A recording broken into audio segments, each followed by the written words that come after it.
जय हिंद बच्चों, आपका स्वागत है आपके अपने चैनल सदगुरु क्लासेस में। आज आपको हम अपने जो हमारे पीछे चैप्टर पढ़े थे आपव्यू चल रहा था, आपव्यू की हमने 2 एक्सरसाइज आपको करा दी हैं। आज हम तीसरी एक्सरसाइज के इंट्रो पर चर्चा करेंगे। तो जो हमारा इसमें पहला टॉपिक है वो है आपव्यू का परिवर्त, transpose of A matrix. Transpose क्या होता है? जैसे आप ट्रांसपोर्ट शब्द आप लोगों ने सुना होगा। ट्रांसपोर्ट क्या काम करता है? किसी चीज को एक स्थान से दूसरे स्थान में पहुंचा देता है, मतलब चीजों को क्या कर देता है, बदल देता है। तो वही आपव्यू में परिवर्त का है कि पहले इसकी हम परिभाषा देखते हैं आपव्यू के परिवर्त की। तो आपव्यू में क्या होती है? पंक्तियां और स्तंभ होते हैं। तो परिभाषा इसकी हुई किसी आपव्यू के स्तंभों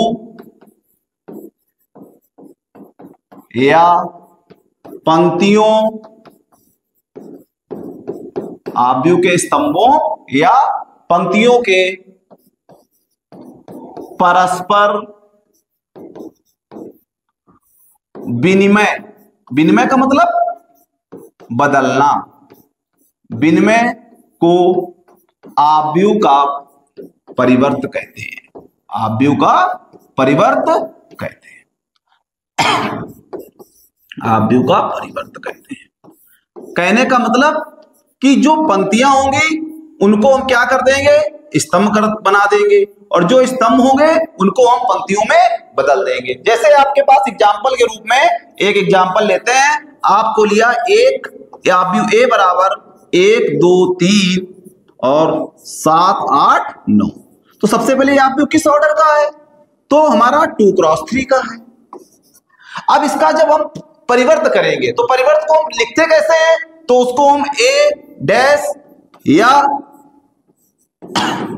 ए टी से प्रदर्शित करते हैं।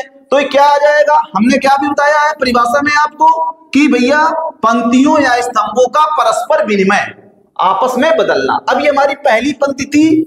इस पहली पंक्ति को हमने क्या कर दिया भैया? पहला स्तंभ बना दिया। तो पहला स्तंभ तो आ गया मान 1 2 3। और जो हमारी ये दूसरी पंक्ति थी इसको हमने क्या बना दिया? हमने भाई दूसरा स्तंभ बना दिया। तो ये आ गया 7 8 9। या ऐसे भी कह सकते हैं कि हमने पहले स्तंभ को हमने पहली पंक्ति बना दी। यहां पर हमने दूसरे स्तंभ को हमने क्या कर दिया भाई? दूसरा स्तंभ बना दिया, दूसरी पंक्ति बना दी। और यहां पर तीसरे स्तंभ को हमने क्या किया? हमने तीसरी पंक्ति बना दी। अब हमारा ऑर्डर क्या आया आपव्यू का? हमारा ऑर्डर आया 3 क्रॉस 2 आया। कहने का मतलब जहां पर पंक्ति थी वहां पर क्या आ गए? स्तंभ आ गए। अब देखिए यहां से हम क्या क्या चीजें सीख सकते हैं। देखिए यहां पर वैल्यू क्या है? ये A11 है। और A11 कहां पहुंच गया? जब हमने उसका परिवर्त किया तो A11 भी हमारा A11 की जगह पर बैठा हुआ है। अब दोनों में हमने आपको बताया था आपव्यू में तत्वों की पहचान। तो इस आपव्यू में जो ये है इसमें A11 की जगह ही बैठा हुआ है। तो परिवर्त में हमने क्या सीखा कि भैया A11 अपना स्थान नहीं बदलता है। A11 जब उसका हम परिवर्त करेंगे तो वो A11 पर ही रहेगा। अब देखिए ये हमारा A12 है। अब A12 देखिए जो हमने आपव्यू परिवर्त किया वो कहां पहुंच गया? तो हमारा ये आपव्यू भैया ये हमारा A जो 12 था वो हमारा A21 पर पहुंच गया। तो ये हमारा आ गया भैया A12 21 के बराबर है। ये देखिए ये हमारा A13 था, ये A13 कहां पहुंच गया? हमारा A13 हमारा A31 में पहुंच गया। ये हमारा क्या है? A21 है। देखिए A21 कहां पहुंचा है? A21 हमारा A12 में पहुंच गया है, A12 की पोजीशन पर पहुंच गया है। ये हमारा A22 हमारा क्या पहुंच गया भैया? हमारा A22 के स्थान पर है। देखिए यहां पर 8, यहां पर भी A22 है, दूसरी पंक्ति है, दूसरा स्तंभ है। और ये हमारा जो A23 है ये हमारा कहां पहुंच गया? A32 की जगह पहुंच गया। कहने का मतलब हमारा किसी भी जब आपव्यू का हम परिवर्त करते हैं तो A बराबर कोई आपव्यू हमने A किया तो ये हमारा AIJ है। AIJ क्या हो गया? हमारा मान लीजिए M क्रॉस N का है। तो जब इसका हम परिवर्त करेंगे तब ये हमारा AJI हो जाएगा और इसका जो ऑर्डर होगा वो N क्रॉस m का होगा। पंक्तियों को देखिए, जहां जितने स्तंभ थे वो हमारे क्या बन गई भाई, पंक्ति बन गई इस एग्जाम्पल में देखिएगा। और यहाँ पर जितने हमारे स्तंभ थे वो इसमें क्या बन गए भाई, वो बन जाएंगे, माने विनिमय हो गया। और ए की जगह जे, और ये ए जे आई हो जाएगा, ए बराबर ए आई जे, तो ए डैश आएगा ए जे आई। तो ये हमारा आव्यूह का परिवर्त होता है। हमने इस एग्जाम्पल के माध्यम से समझ लिया कि भैया आव्यूह का परिवर्त किसे कहते हैं। अब हम थोड़ा सा आगे बढ़ते हैं, अब हम आते हैं आव्यूह के परिवर्त के गुणधर्म के बारे में। तो इसमें हमारा पहला गुणधर्म होता है कि भैया a प्लस बी का जब हम परिवर्त करते हैं, a प्लस बी ट्रांसपोज, ये किसके इक्वल होता है, a transpose plus D B transpose के। पहली प्रॉपर्टी हमारी ये। हमारी दूसरी प्रॉपर्टी है के ए का जब हम ट्रांसपोज करते हैं तो ये हमारा आता है के ए ट्रांसपोज, जहां पर के क्या है हमारा है, के जहां पर हमारा एक अचर है, जहां के क्या हमारा एक है अचर है। इसकी एक प्रॉपर्टी और है, एक प्रॉपर्टी है ए बी ट्रांसपोज बराबर B transpose into A transpose. और एक सबसे इसकी इंपॉर्टेंट कि अगर किसी ट्रांसपोज का अगर हम परिवर्त कर देते हैं तो हमें पुनः वही आव्यूह मिल जाता है। अब इसको हम एग्जाम्पल के माध्यम से समझ लेते हैं एक बार फिर, और हमारा इससे क्या होगा, हम जो परिवर्त आव्यूह सीखे उसका भी एग्जाम्पल हो जाएगा। जैसे जो चौथी प्रॉपर्टी है, इस क्या हमने लिखवाई है, एक किसी आव्यूह का परिवर्त और फिर उसका हम परिवर्त कर दें, ए ट्रांसपोज का ट्रांसपोज कर दें तो हमें पुनः वही आव्यूह मिल जाएगा। जैसे ए बराबर हमने दिया 1 2 3 4, अब इसका ट्रांसपोज किए, इसका हम परिवर्त करें तो ए ट्रांसपोज क्या आ जाएगा इसका, हमने आपको बताया है, पहली पंक्ति को हमने पहला स्तंभ बना लिया, दूसरी पंक्ति को दूसरा स्तंभ बना लिया, तो ये हमारा ये आ गया। अब इसका जब फिर हम परिवर्त करेंगे, मतलब ए ट्रांसपोज का ट्रांसपोज करेंगे तो क्या आ जाएगा, फिर हम विनिमय करेंगे पंक्तियों को स्तंभों में, स्तंभों को पंक्तियों में। तो देखिए फिर पहली पंक्ति को हमने क्या बनाया, पहला स्तंभ बना लिया, और दूसरी पंक्ति को क्या बनाया, दूसरा स्तंभ बना लिया। देखिए यही तो हमारा ए है, यही तो हमारा क्या है, ए है। तो ये हमारी जो चौथी वाली प्रॉपर्टी थी ये हमारी क्या हो गई, हमने आपको सिद्ध करके दिखा लिया। अब हम चलते हैं इस वाली प्रॉपर्टी को जरा हम सिद्ध करते हैं, जो हमने आपको तीसरी प्रॉपर्टी बताई है। क्या बताई थी, हमने बताया था भैया कोई दो आव्यूह दिए जाएंगे, उनका जब गुणनफल करेंगे, उसका जब ट्रांसपोज करेंगे तो B inverse A inverse B transpose into A transpose आएगा आपका। ए बी का ट्रांसपोज बी ट्रांसपोज और ए ट्रांसपोज के क्या आएगा, बराबर आएगा। अब मान लेते हैं, माना ए बराबर 1 2 3 और बी बराबर क्या कर लेते हैं, हम एक एग्जांपल ले लेते हैं, तो बी बराबर ले लेते हैं 4 5 6।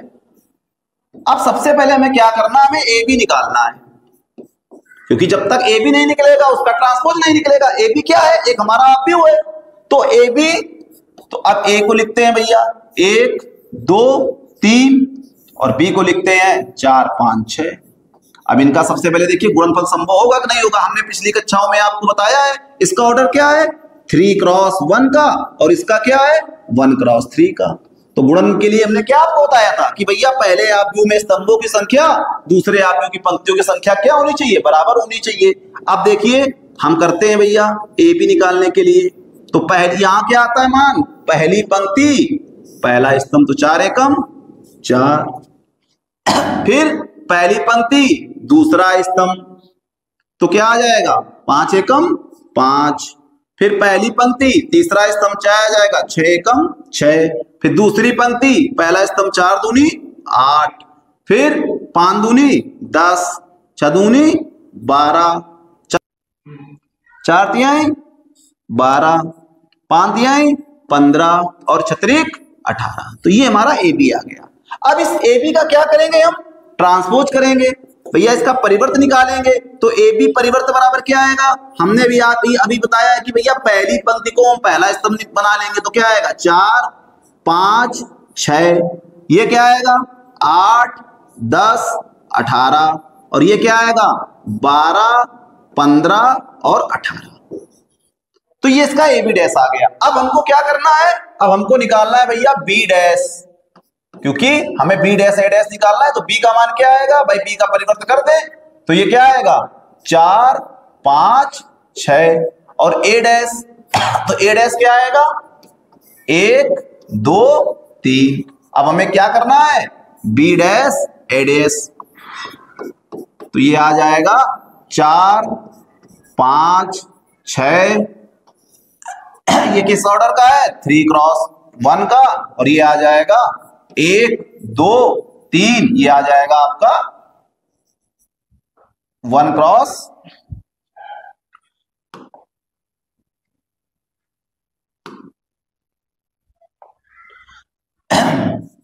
1x3 का, इनका भी गुणनफल संभव हो जाएगा। अब देखिए बी डैश ए डैश क्या आता है हमारा, तो अब देखिए पहली पंक्ति पहला स्तंभ 4 एकम 4, 4 दूनी 8, 4 तिहाई 12, 5 एकम 5, 5 दूनी 10, 5 तिहाई 15, 6 एकम 6, 6 दूनी 12 और 6 त्रिक 18।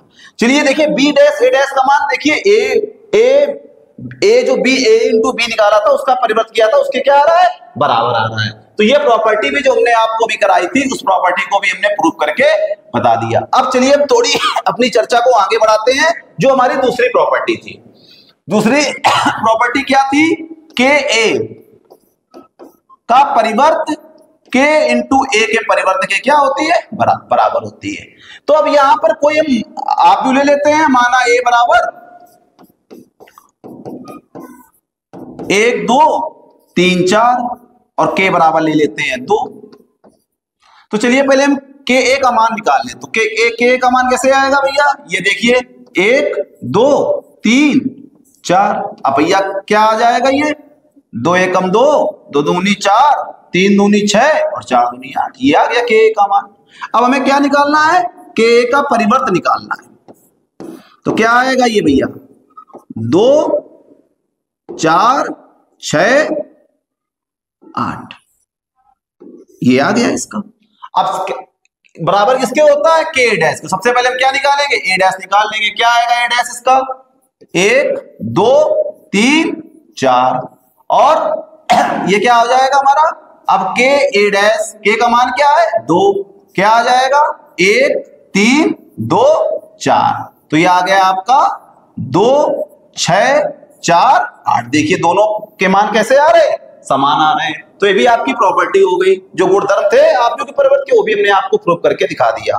इसके बाद जो लास्ट में बचा था हमारा परिवर्त का जो गुणधर्म थे वो ए प्लस बी डैश बराबर ए डैश प्लस बी डैश। इसको आप घर पे कीजिएगा, अगर आपका ना है तो आप कमेंट कर दीजिएगा। इस प्रॉपर्टी को आप घर में प्रूव कीजिए। ए और बी कुछ भी मान लीजिएगा, 2 आप भी मान लीजिएगा। और कैसे मानना है, क्योंकि योग है तो समान कोड के आप युगों को आपको मानना है। ए और बी क्या मान लेना है, 2 समान कोड के, क्योंकि इनका योग तभी होगा जब समान कोड के होंगे। आप मान लीजिएगा 1 2 7 8 और बी बराबर मान लीजिएगा A 0 2 -4 और 3, ये आप मान लीजिएगा। इस एग्जाम्पल की सहायता से आप इस प्रॉपर्टी को क्या कीजिएगा, सिद्ध कीजिएगा और देखिएगा आपकी प्रॉपर्टी ये भी क्या हो जाएगी, सिद्ध हो जाएगी। 3 हमने आपको एग्जाम्पल के माध्यम से प्रॉपर्टियां क्या करा दी है, प्रूव करा दी है। अब हम थोड़ा आगे बढ़ते हैं। अब हमारा आता है जो मेन टॉपिक है वो सममित तथा विषम सममित आव्यूह, symmetric and skew symmetric matrix. ये क्या होता है भाई, सबसे पहले हम सममित आव्यूह के बारे में चर्चा करेंगे। अब सबसे पहले जो हमारा ये सममित आव्यूह होगा, हमारा जो सममित आव्यूह होगा और जो विषम सममित आव्यूह होगा, इनकी सबसे पहले कंडीशन ये रहेगी कि भैया ये जो आव्यूह है वो हमारे वर्ग आव्यूह होना चाहिए। मतलब पहली कंडीशन है कि सममित और विषम सममित के लिए ये दोनों क्या होने चाहिए, वर्ग आव्यूह होना चाहिए। तो इसकी सबसे पहले परिभाषा देखते हैं। कहला किसी वर्ग आव्यूह, किसी वर्ग आव्यूह ए के लिए ए डैश इक्वल ए, मतलब किसी आव्यूह का अगर परिवर्त उस आव्यूह ए के बराबर आ जाए तो क्या कहलाता है? सममित आव्यूह कहलाता है। ए डैश इक्वल ए सममित आव्यूह कहलाता है। सममित आव्यूह कहलाता है। कोई वर्ग आव्यूह अगर आपको कोई आव्यूह ने माना है, अगर कोई वर्ग आव्यूह अगर ए डैश इक्वल ए आ जाएगा तो आव्यूह क्या कहलाएगा? सममित आव्यूह कहलाएगा। समझते जरा इस बात को। अब मान लीजिए आपको कोई आव्यूह ए दिया गया, आपको दिया गया A11, A12, A21 और A22 दिया गया है। अब ये कह रहा है भाई इसका जब परिवर्त करें तो इसका भाई जब परिवर्त करेंगे तो क्या आएगा? अभी हमने आपको बताया था, क्या बताया था कि भैया A11 और A21 की जगह A12 आ जाएगा। पीछे हमने बताया, आज ही आपको है। और ये A12 की जगह A21 आ जाएगा और A22 आ जाएगा। तो ये वर्ग आव्यूह है। तो यहां पर हमने चीजें क्या निकल के आ गई कि भैया A11 किसके बराबर आना चाहिए? जब परिवर्त करेंगे तो दूसरे आव्यूह A11 के बराबर आएगा। अब यहां पर जो A12 है वो A21 के बराबर आना चाहिए। और ये जो A आपका क्या है? 21 है, वो किसके बराबर आना चाहिए? A21 के बराबर आना चाहिए, A12 के बराबर आना चाहिए।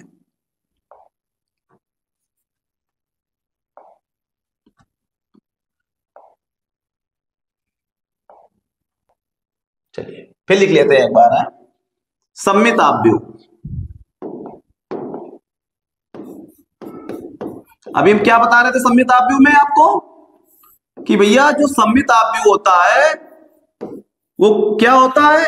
एक वर्ग आव्यूह होता है। क्या होता है? वर्ग आव्यूह। और किसी वर्ग आव्यूह ए डैश क्या होता है? ए के बराबर होता है। अब हमने मान लिया कि माना कोई आव्यूह आपको ए दिया गया है। क्या दिया गया है? ए। और कैसा होना चाहिए वर्ग आव्यूह? तो A11, A12, A21 और A22 ये आपको आव्यूह है। अब जब इसका हम परिवर्त करें वही सेम टू सेम ये आव्यूह आ जाए। तो ये किसका ऐसा संभव कब है कि जब इसका परिवर्त करेंगे तो क्या आ जाएगा? A11 और A12 कहां आ जाएगा? A21 की जगह। और A21 कहां पहुंच जाएगा? A12 की जगह। और A22 तो यही बना रहेगा। तो कहने का मतलब क्या है कि भैया A11 तो A11 के बराबर आ जाएगा और A12 क्या बराबर हो जाएगा? A21 के। और A21 किसके बराबर हो जाएगा? A12 के। और A22 किसके बराबर हो जाएगा?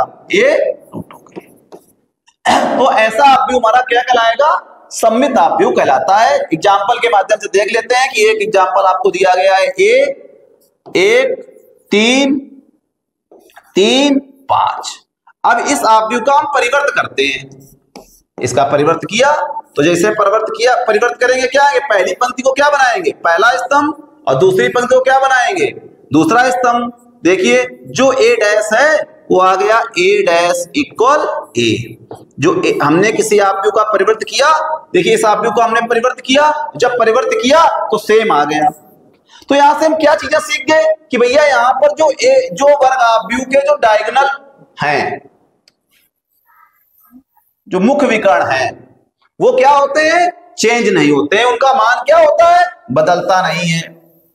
और क्या सीख गए कि जो A12 की वैल्यू है वो किसके बराबर आना चाहिए दूसरे आव्यूह में? जब उसको 21 के बराबर होनी चाहिए। कोई अगर आपको आव्यूह दिया जाएगा और उससे आपसे पूछेगा कि भैया सिद्ध करो कि सममित आव्यूह है, तो A12 की वैल्यू A21 के बराबर आनी चाहिए और A21 की वैल्यू किसके बराबर आनी चाहिए? A12 के बराबर आनी चाहिए। तो ये ऐसे आव्यूह को हम क्या कहते हैं? सममित आव्यूह कहते हैं। अब हम आगे बढ़ते हैं। अब अगला हमारा था विषम सममित आव्यूह, स्क्यू सिमेट्रिक मैट्रिक्स। विषम सममित आव्यूह ये क्या कहता है? इसकी भी कंडीशन वही है कि दोनों आव्यूह जो सममित विषमित आव्यूह होते हैं कैसे होने चाहिए? तो लिखेंगे किसी वर्ग आव्यूह A के लिए A dash equal minus A।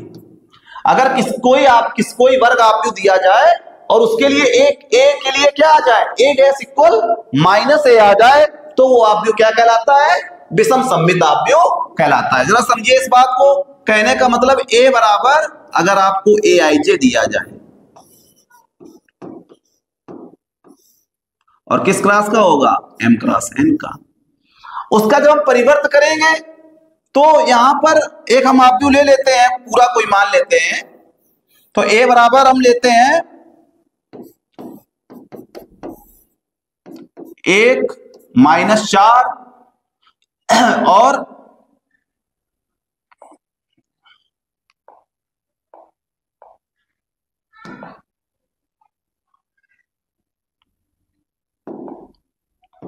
0 - 4, 4 और 0, ये आव्यूह ले लिया हमने।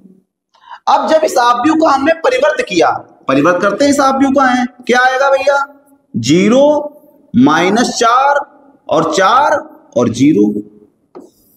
अब ये इस ए के बराबर तो आया नहीं, तो क्या करते हैं, माइनस कॉमन ले लेते हैं, तो क्या आ जाएगा, माइनस कॉमन ले लिया तो क्या आ गया 0, यहां -4, यहां क्या आ जाएगा 4 और ये आ जाएगा आपका 0। अब देखिए ये जो ए डैश हमारा आया है ये किसके बराबर आ गया है, -a के बराबर आ गया है। तो ये हमारा आव्यूह कैसा है, विषम सममित आव्यूह है। अब यहां से हम क्या क्या चीजें सीखे, एक देखिए कि जब ए आपका a11 है ये किसके बराबर होना चाहिए, -a11 के। a12 किसके बराबर होना चाहिए, -a21 के। कहने का मतलब जहां जब यहां पर मुख्य विकर्ण में जब हमारे दोनों मेंबर बराबर होंगे तो ये क्या आ जाएगा, a11 + a11 बराबर क्या आ जाएगा 0। तो जब कोई विषम सममित आव्यूह होता है तो उससे यहां एक चीज निकल के आ रही है कि जो विषम सममित आव्यूह होगा उसके मुख्य विकर्ण के मान क्या होंगे, 0 होंगे। मुख्य विकर्ण के मान क्या होंगे, 0 होंगे। और ए आई जे इक्वल क्या आएगा, माइनस का ए जे आई, एक ये कंडीशन निकलेगी। और जब i इक्वल जे होगा, जब i और j जहां पर क्या होंगे, बराबर होंगे, तो ए आई जे इक्वल आपका आ जाएगा 0। मतलब जो मुख्य विकर्ण होंगे जहां पर i और j क्या होंगे, बराबर होंगे, तो उन तत्वों के मान क्या होंगे, 0 होंगे। तो एक बार परिभाषा देख लीजिएगा, किसी वर्ग आव्यूह a के लिए a डैश बराबर -a, तो ऐसा आव्यूह हमारा क्या कहलाता है, विषम सममित आव्यूह कहलाता है। अब हम अपनी चर्चा को थोड़ा और आगे बढ़ाते हैं।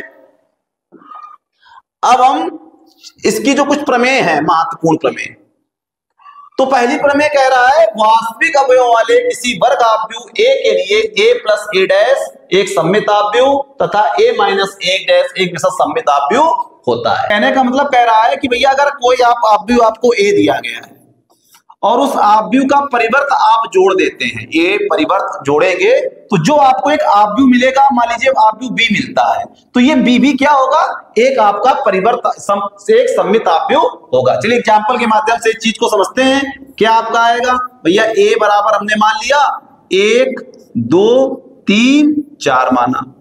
अब इसका जब परिवर्त करेंगे तो क्या आएगा भैया, 1 2 3 4 आएगा। अब इसको जब हम जोड़ेंगे a + a परिवर्त, तो क्या आ जाएगा भैया, जो 1 2 3 4 प्लस क्या आ जाएगा, 1 3 2 और 4।